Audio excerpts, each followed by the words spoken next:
Moving finally on to Quen, probably the most bizarre character in the party as a genderless chef hat wearing creature known as a Q. Quina is another one of these hit and miss characters, as they're quite periphery to the main themes and story, and is clearly put in as overt comic relief, which some people don't like.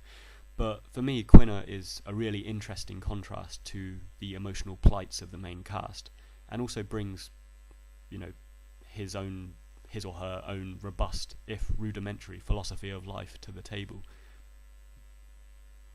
I think of Quina as a wise fool, and looking at her slide, which states "Indulgence, I do what I want, you have problem?"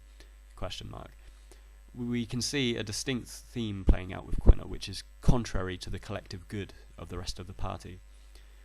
Just referring back to Vivi and how I suggested Vivi embodied a Kantian sort of ethics where he strove towards a collective moral goodness. Quina, on the other hand, seems to rely on a much more secular, hedonistic idea of good, which is a personal goodness. And if Vivi and Sedan embody the ideals of Immanuel Kant, then Quina could be argued to embody the ideals of Aristippus, which was a Greek philosopher who considered pleasure as the highest form of good, personal pleasure as the highest form of good. So rather than having a backstory to explore, Quina's narrative arc is generally explored in small, self-contained active time events, with a humorous edge, and generally involving food. Quina fascinates me because, although joining the main party of heroes, unlike the others, Quina does not have a moral standard to abide by. There's no desire to contribute towards the collective good. Quina is the embodiment of free will in its truest and arguably most vulgar form, which is individualistic indulgence of self.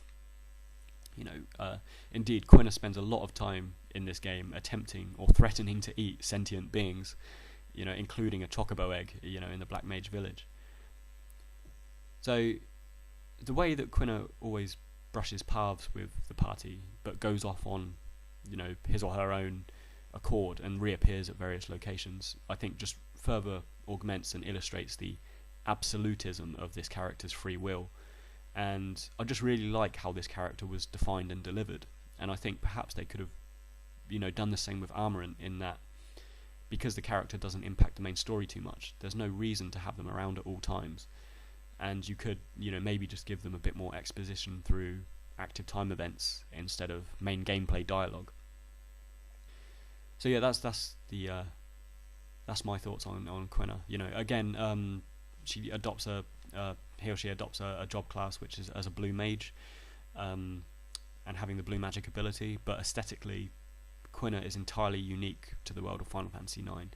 The chef's outfit and fork weapon kind of augment the comic character of Quina, and it's interesting to note that etymologically, Quina means eat in Japanese, and Quen means to not eat in Japanese, which neatly establishes this character's entire reason for being and the two states of Quina's being.